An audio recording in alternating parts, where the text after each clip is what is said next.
Premier League ကလပ်တွေရဲ့ lucky point များ PT Sport ကြီးနေကြပြည်သက်တွေမင်္ဂလာပါဗျာကျွန်တော်ရဲ့ channel ကလည်းပြန်လည်ကြိုဆိုလိုက်ပါတယ်အာဆင်နယ်အသင်းတိုက်စစ်မှာမာတင်နယ်လီကအာဒီတာအတွက်ဖွက်ဖဲတစ်ချက်လို့ဖြစ်နေပါပြီမန်စီးတီးနဲ့တကိုးစီသေးကြတဲ့ Premier League ပွဲတုန်းကမာတင်နယ်လီဟာပွဲပြီးခါနီမှာအရန်ကုန်ကနေထလာပြီးတော့အသင်းတော်အရေးပါတဲ့ခြေပါကိုသွင်းယူခဲ့ပါတယ်အဲ့ဒီမတိုင်ခင်ကလည်းဘီဘာအိုကို2ဂိုးမရှိနဲ့နိုင်ရတဲ့ချန်ပီယံလိပွဲမှာမာတင်နယ်လီက82မိနစ်မှာလူစားဝင်လာပြီးကွင်းထဲရောက်လို့36စက္ကန့်ကြာမှာပဲအဖွင့်ဂိုးသွင်းခဲ့တာကြောင့်ချန်ပီယံလိပြိုင်ပွဲသမိုင်းတစ်လျှောက်လူစားဝင်ပြီးတော့အများဆုံးဂိုးသွင်းနိုင်တဲ့အာဆင်နယ်ကစားသမားအဖြစ်သမိုင်းဝင်စံချိန်တင်ခဲ့ပါတယ်အခုဆိုရင်ပြိုင်ပွဲစုံမှာမာတင်နယ်လီဂိုးသွင်းတိုင်းအာဆင်နယ်မရှုံးတာက48ပွဲအထိရှိလာပြီးအဲ့ဒီထဲက38ပွဲဟာပရီးမီးယားလိမှာဖြစ်ပါတယ်သဘောကတော့မာတင်နယ်လီဂိုးသွင်းတိုင်းအာဆင်နယ်တေချာပေါက်အမှတ်ရတယ်လို့ပြောရမှာပါမာတင်နယ်လီဂိုးသွင်းတဲ့ပရီးမီးယားလိ38ပွဲမှာအာဆင်နယ်အသင်းပွဲ30နိုင်10ပွဲစီကြခဲ့ပြီး68မှတ်ထိရယူနိုင်ခဲ့ပါတယ်မာတင်နယ်လီလိုပဲပရီးမီးယားလိကလပ်တွေအတွက် lucky point အဖြစ်သတ်မှတ်ရမယ့်ကစားသမားတွေရှိခဲ့ပြီးအဲ့ဒီကစားသမားတွေကိုဖော်ပြလိုက်ပါတယ်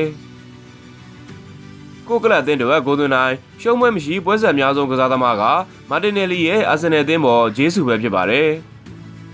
ဂျေဆူဟာမန်စီးတီးအာဆင်နယ်တို့ကဂိုးသွင်းနိုင်တဲ့ပရီးမီးယားလိပွဲပေါင်း62ပွဲမှာလုံးဝရှုံးပွဲမရှိဘဲ58ပွဲနိုင်9ပွဲသာသေကြခဲ့ပါတယ်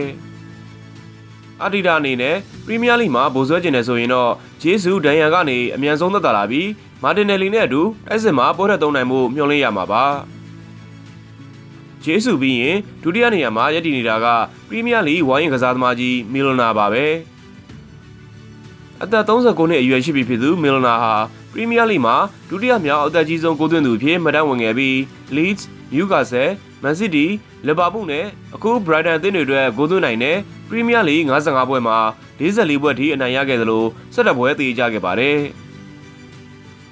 မီလနာရဲ့နောက်မှာတော့ကွယ်လွန်သွားပြီဖြစ်တဲ့ပေါ်တူဂီနာမည်ကျော်တဲ့ကစားသမားဟောင်းဂျိုဒါကတတိယနေရာမှာရပ်တည်နေပြီး Wolves, Liverpool အသင်းတွေမှာသူဂိုးသွင်းတဲ့ပရီးမီးယားလိပွဲပေါင်း52ပွဲမှာ43ပွဲနိုင်9ပွဲသေကြခဲ့ပါတယ်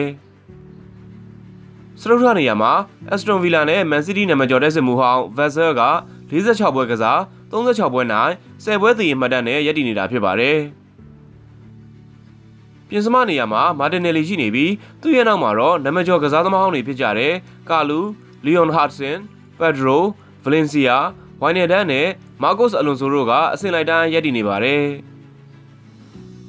အခုပေါ်ပြခဲ့တာကတော့ပရီးမီးယားလိကလပ်တွေရဲ့ lucky point ကစားသမားတွေရဲ့အကြောင်းပဲဖြစ်ပါတယ်